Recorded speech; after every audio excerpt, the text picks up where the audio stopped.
Hello, welcome to another episode of resigned IAS retired comedian. आज हमारे साथ एज यूजुअल करण गोपीनाथन एंड एक बहुत ही खास गेस्ट पीयूष बबेल जी, जो एक जर्नलिस्ट रह चुके हैं और फिर उन्होंने किताबें लिखना शुरू की। उनकी पहली किताब नेहरू पर एक मिथ बस्टिंग किताब है, उस पे चर्चा करते हुए ये शो चालू करते हैं हम।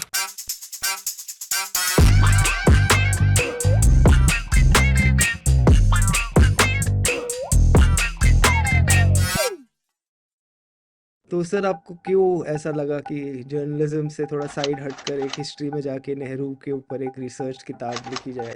जर्नलिज्म में बेसिकली जो सत्ता छुपाना चाहती है उन बातों को उजागर करें। तो ये करीब 20 साल तक हम यही काम करते रहे, चाहे वो कांग्रेस की सरकार हो कि सपा बसपा भाजपा सबकी। लेकिन एक समय फिर ऐसा आ गया कि वो मुश्किल हो गया वो काम करना। तो हमें लगा कि अब ये काम ठीक नहीं है, तो दूसरा काम उस समय अपने आप मोदी जी ने दे दिया।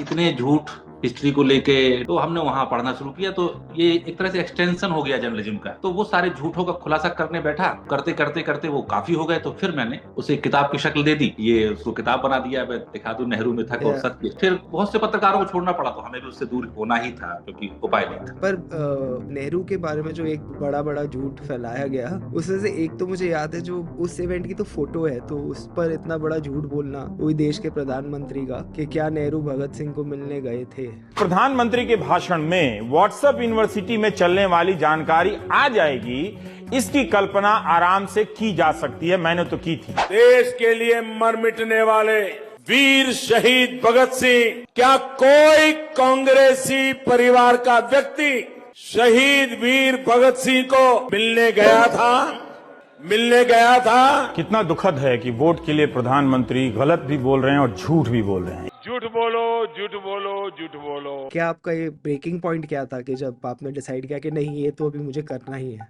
ब्रेकिंग पॉइंट आया यहाँ से कि 2013 में जब ये तय हुआ कि नरेंद्र मोदी बीजेपी के प्राइम मिनिस्टर कैंडिडेट होंगे, और ये भी जितना हम लोगों का थोड़ा बहुत पॉलिटिकल अंडरस्टैंडिंग है उससे ये समझा कि सरदार वल्लभ भाई पटेल पे बहुत बातचीत हो। तो हमने सरदार पटेल को पढ़ना शुरू किया। उसी समय एक नेहरू जी का भी एक पढ़ रहा था किताब। तो उसमें नेहरू पार्लियामेंट में ये कह रहे हैं कि जब सरदार पटेल ने धारा 370 बनाई थी तो हमने बड़े सोच समझ के बनाई, इसके महत्व क्या है, कैसा है। झटका मैंने खाया कि सरदार पटेल की डेथ हो चुकी है और धारा 370 तो सब लोग जानते हैं कि नेहरू ने ही बनाई है। तो नेहरू कहीं उनके मरने के बाद झूठ तो नहीं बोल रहे हैं। तो फिर वो पटेल वाले लेटर्स में हम पढ़ने गए। वी शंकर जो उनके सेक्रेटरी थे सरदार पटेल के, उनने बड़े साफ साफ से लिखा कि धारा 370 सरदार वल्लभ भाई पटेल की महान उपलब्धि है। फिर ये पता चला कि वो तो नेहरू जी तो विदेश में थे। तो मैंने कहा अरे यार, ये इतना पूरे दुनिया में एक झूठ चल रहा है और किसी को पता ही नहीं है, मुझे भी पता नहीं है। फिर मैं जो बात पढ़ता चला गया वो सबके सब झूठ। तो यहाँ से एक आया कि 370 पे, कश्मीर पे, प्रधानमंत्री के चुनाव को लेकर बहुत सी बातें। तो मुझे लगा कि ये सवाल तो अब रोज उठाए ही जाते हैं, और मैंने वेट किया कि शायद कोई जाना माना इतिहासकार शायद इन प्रश्नों को डील करे। तो फिर मैंने कहा कब तक वेट किया जाए, क्यों ना हम ही एक लिख लें, दूसरों की तरफ क्यों देखना। तो ये झूठों ने और झूठ फैलाने वाले लोगों ने ही इस काम के लिए हमें प्रेरित किया। कोई सुमोटो मेरा नहीं था कि मैं बहुत बड़ा नेहरूवियन रहा हूं बचपन से ही। नेहरू का ऐसा छूट जाता है जैसे कोई अंग्रेजी दां आदमी थे, उनका किसानों से कोई संपर्क नहीं था। जब मैंने ये पढ़ा कि नेहरू तो किसानों के नेता थे, तो ये मेरे लिए बहुत ही सरप्राइजिंग एंड शॉकिंग था कि भाई इस आदमी को कहते हैं ये तो विदेश में पढ़ा, और तो बिल्कुल अलग है जो नेहरू थे और जो नेहरू ने हिंदुस्तान बनाया, और जो आज उनकी तस्वीर बनाई गई है वो 180 डिग्री पर एकदम से अलग है। काफी इंटरेस्टिंग है क्योंकि अगर भगत सिंह को ही पढ़े, भगत सिंह का एक आर्टिकल है नए नेताओं के अलग अलग विचार, अगर उसको पढ़े तो वो उसमें भगत सिंह नेहरू के बारे में लिखते हैं, नेहरू और सुभाष चंद्र बोस के बारे में लिखते हैं। ये वो लिख रहे हैं कि नया नेताओं कौन कौन, जो सुभाष चंद्र बोस और जवाहरलाल नेहरू, इनकी डिफरेंट थॉट्स क्या है ना। भगत सिंह का जो खुद का ओपिनियन है कि Nehru was a true patriot, supporters of complete independence of India, revolutionary thoughts, progressive, ये सारे उनकी वर्णन है। और वही चीज आप देखेंगे,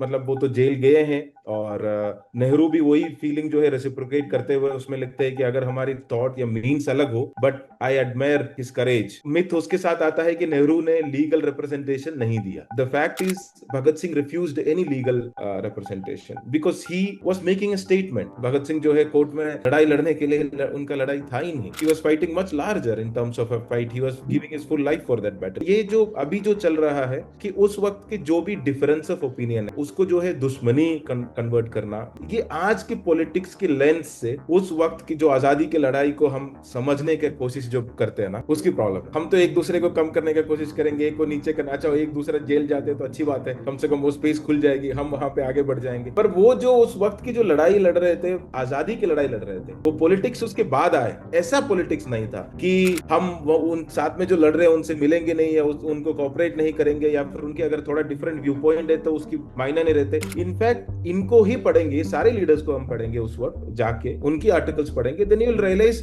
वो सब एक दूसरे को कितना ज्यादा एडमायर करते थे, उनकी जो करेज है, एक दूसरे को साथी मानते थे, ये भी मानते थे कि हम अलग अलग तरीके से लड़ रहे हैं। भी हो सकता है अगर 70s या 80s या 90s में एक छोटी सी आर्टिकल अगर हमारी हिस्ट्री में आ जाते कि भगत सिंह नेहरू के बारे में क्या बोलते थे और नेहरू भगत सिंह के बारे में क्या बोलते थे, वो 2 पैराग्राफ आ जाते तो ये नहीं होता। हमें जरूरत नहीं लगी उस वक्त कि इस तरीके का एक अटैक होगा। हम नेहरू, भगत सिंह, सुभाष सबको सिखाते थे, पर अभी हमें उनकी आपस की रिलेशनशिप सिखाने की जरूरत पड़ रही है। एक जो संस्था है या फिर एक जो विचारधारा है, उनकी उस वक्त कंट्रीब्यूशन नहीं थे, तो हिस्टोरिकली कुछ ना कुछ तो उनको अपनी फूटिंग चाहिए उस वक्त। हाँ, एक चीज़ जो मतलब रामचंद्र गुहा जी ने भी कही थी कि आप गांधी और नेहरू के बारे में कुछ भी लिख सकते हैं, मतलब ऐसा है कि इनके कोई बच्चे नहीं है जो आके प्रोटेस्ट करेंगे। बाकी आप प्री हिस्टोरिक टाइम का अगर आप कुछ भी लिखते बाकी लीडर्स के बारे में, जैसे सुभाष चंद्र बोस जी हो गए या पटेल जी हो गए या अम्बेडकर जी हो गए, तो बहुत ही रेजिस्टेंस आएगा आपको। पर इनके खुद के बिहेवियर में जो लिबरलिज्म था, वो इनके सपोर्टर्स को ऐसे अलाउ नहीं करता कि डायरेक्टली अटैक किया जाए या फिर कोई FIR की जाए या फिर पूरी तरह इसको रिवोल्ट किया जाए। जो इनके सपोर्टर्स भी है वो करेक्ट करने की कोशिश करेंगे, बट पोलाइटली। याद आ रहा है, नेहरू ने एक पत्र लिखा, ये एक तो 48 में लिखा है, 52 में लिखा चीफ मिनिस्टर्स को। उसमें उन्होंने कांग्रेस के लिए कहा कि हो क्या रहा है कि अब तक आजादी की लड़ाई में तो हम लोगों ने बहुत मेहनत की है, बहुत ताकत से लड़ाई लड़ी है, लेकिन मैं देखता हूं कि जो लोग आजादी की लड़ाई में बहुत बढ़ चढ़ कर हिस्सा लेते थे, अब वो घर पर थोड़ा सा आराम करने लगे। और हो क्या रहा है कि जो हमारे विरोधी हैं वो गांव-गांव तक जाके अपना प्रोपेगेंडा फैला रहे हैं, और हम एक सरकारी मशीन जैसे बन गए हैं और हम लोगों तक नहीं पहुंच रहे हैं, गांव-गांव तक नहीं पहुंच रहे हैं। अपने कामों को गांव-गांव तक बताने का, जैसे हम आजादी की लड़ाई में जाते थे, लोगों तक जाएं और इस प्रोपेगेंडा को काउंटर करें। माने वो 1948 से ये कहने की जरूरत पड़ने लगी थी, जो बात अभी आपने कही। एक बात और जो अभी आई कि नेहरू गांधी के लोग काउंटर नहीं करते, एक बहुत साफ साफ चीज दिखती है आजादी की लड़ाई के समय। RSS या इवन मुस्लिम लीग का भी देखें, आप पाएंगे कि इन्होंने अंग्रेजों से लड़ाई नहीं लड़ी। ये किससे लड़ रहे थे? ये गांधी और कांग्रेस से लड़ रहे थे। आज तक इनकी वो तरीका चला आ रहा है कि उस समय तो कुछ किया नहीं, और गांधी पर, कांग्रेस पर, नेहरू पर आरोप लगाने की तब की आदत रही। फिर एक गिल्टी फीलिंग भी है कि अगर उस तरह की बातें हम ये पहले से अटैक नहीं करेंगे, जैसे कहते हैं offence is the best defence,